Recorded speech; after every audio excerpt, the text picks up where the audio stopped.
respiraba fuerte, su pecho se alegraba y en su boca parecía una pequeña sonrisa de satisfacción y el orgullo.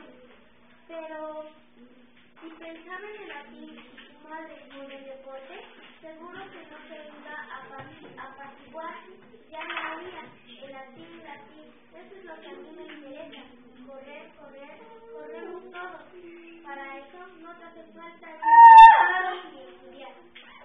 Al dar la vuelta a la bocalle, Antonio Gros vio frente de su casa algo que siempre le había gustado y que al verlo allí le dejó paralizado por dentro. Era una ambulancia. Algunos curiosos se habían reunido alrededor antes de que Antonio llegase a ella. Se puso en marcha y se alejó. Antonio corrió corriendo y no queriendo llegar. Papá, mamá, los chiquitines saltó. En tales situaciones pensaba por la cabeza de Antonio las personas que él más quería ayudar o yo. Dios quiera que no sanara ayer.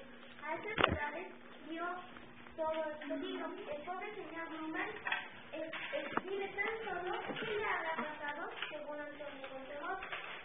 Un ataque al parecer. Así de repente, menos mal que tuvo tiempo de llegar a la clínica.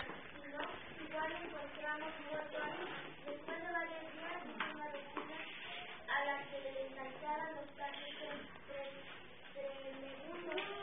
Estaba el pobre más grande del papel, añadió otra a quien tampoco le gustaba. Ojalá no tenga importancia que es pegado de nuevo que el señor número. Decía un chico joven. Antonio vino a su mamá, subió a la casa triste y preocupado. Se daba cuenta de que quería tener dudas. Los primeros días, cuando bajaba las escaleras y veía la puerta con el ojo llorando, Antonio sentía una presión en el pecho. Luego, ya en la calle se contaba enseguida de él. La historia de visitar a Manuel allí, si contara las cosas, acordaba con la historia del señor Newman. Sentía preocupación por él, no diciendo así la verdad, y la verdad era que Antonio le recordaba bastante poco. Tantas cosas en que pensar, escuela por la mañana, el bebé por la tarde, entonces pensaba en él. De vez en cuando, por si no sabía resolver alguna lección, y después los amigos, la tele, la preocupación principal del deporte.